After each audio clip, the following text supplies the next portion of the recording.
As Esther thinks about the property that she and Jerry gathered together, there's 40 acres in Texas, and she thinks about the structures that they built and the beauty of the place.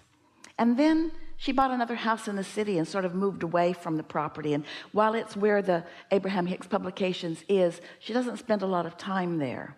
And that felt off to her, because there's a part of her that knows that she can't not be a part of that place. But what she is just now beginning to understand is that long before they even found that place, they were a part of that place. The story that best reflects this, these are deep thoughts. You're with us though. Jerry and Esther used to walk across the property in the hot summer days, and they came across a little meadow. And Jerry said, "Ooh, can you feel this?" And Esther said, "What is this?" And Jerry said, "I think happy people have been here before us." And Esther said, "Cool." So then they bought 3 acres, and then they bought 2 acres, and then they bought 7 acres, and then they bought 6 acres, and then they bought 20 acres.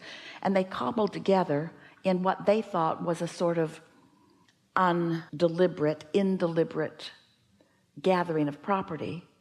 Little did they realize that source energy was out ahead of it, that 40 acres was already assembled in their vibrational reality, and that they were just witnessing it come together in amazing story after amazing story after amazing story.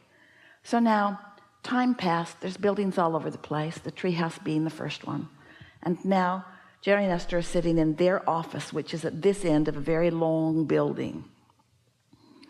And Jerry all of a sudden said to Esther, "You know, I think we're sitting right where that meadow was."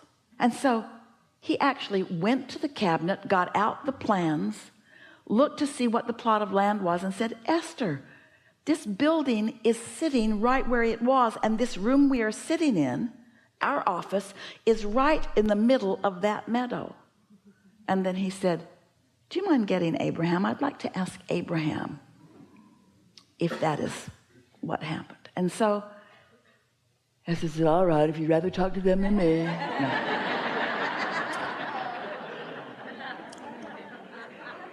That happened a lot. So Jerry asked, "Is this the meadow where the happy people had been?" And we said to Jerry, "You're the happy people." So he was sensing what was to come and assigning it to something that already happened.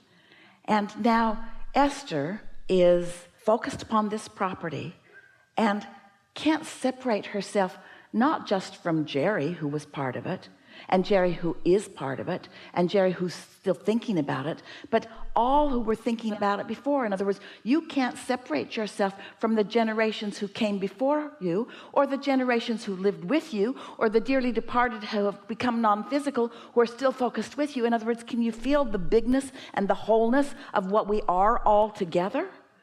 This is that leverage that we are talking about. In other words, when you find things that are interesting to you to focus upon, but you know the big picture and you understand the blessed worthiness of who you are, and you let yourself be part of that whole with no need to carve out your place for reference or your place for worthiness or your place for attention, but instead you just accept that you are part of this magnificent whole, and you let yourself play whatever part is appealing to you in this moment. Can you feel how the past, present, and future are all happening right now?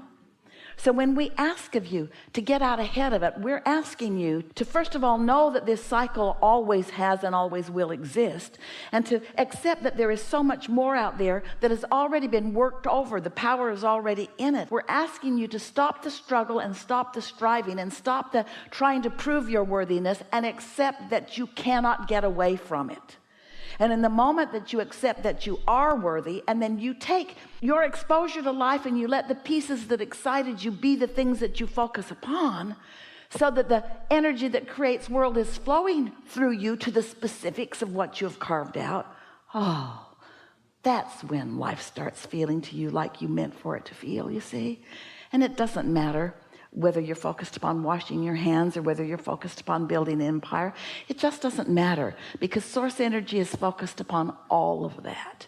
You just have to find, thought by thought, which thoughts feel good to you, and not try so hard to make something happen with your thoughts. And that's the point that you help us talk about, because we say to you, you are deliberate creators, and then we say to you, yes, you are deliberate creators, but more than that, you are allowers. And you say, allowers of what? And we say, allowers of what was set into motion that you set into motion.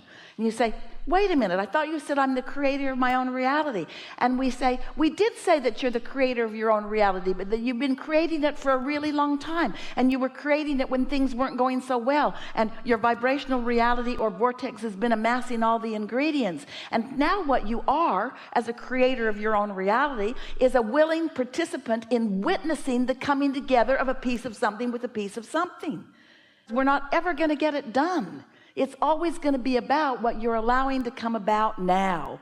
And can you feel how, if you're in on watching it come about, can you now feel how much fun that was for Esther to sit in that Delta first class lounge, sitting there sort of playing her word game and sort of looking around her and sort of not feeling too inspired about anything, and then feeling an impulse to go somewhere?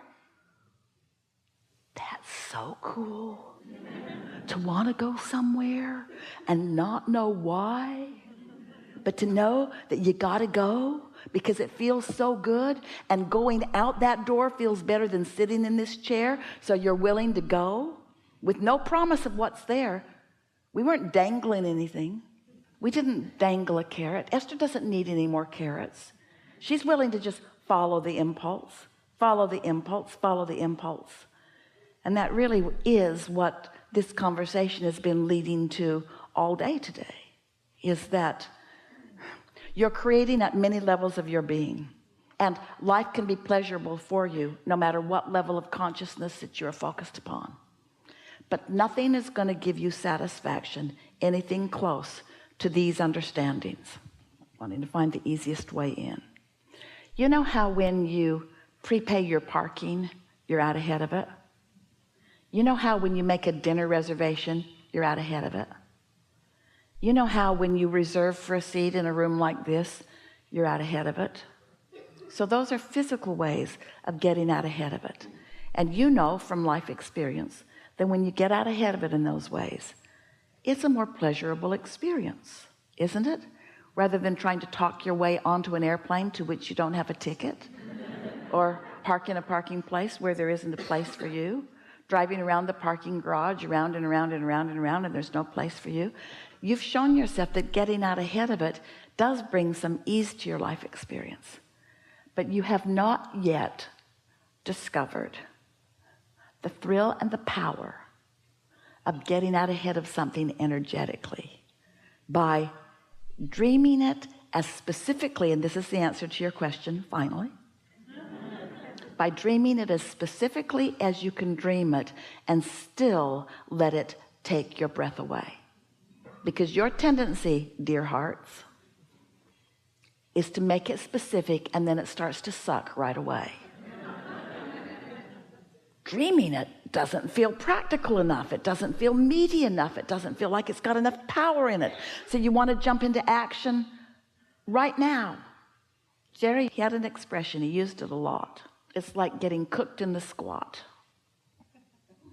So you've made this big batch of biscuits with the rising yeast, and it has risen into this big ball, and you punch it down, and then you make the little biscuits out of it, and then they're in the process of rising, but you're too impatient, so you just put them in the oven and you cook them in the squat. And that's what you do when you want to jump into action before you've allowed yourself to feel the fullness and the bigness of it. Do you see what we're getting at? We really got out here today, didn't we? Thank you. That was really, really good. Satisfying? Yes, very. Really good.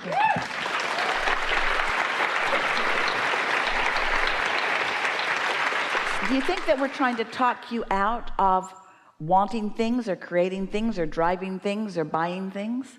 Do you think we're trying to talk you out of the action or the possessing of your life experience? Not at all. We just want you to get your priorities in order. We just want you to plug your vacuum in before you vacuum the floor. Yeah, right here.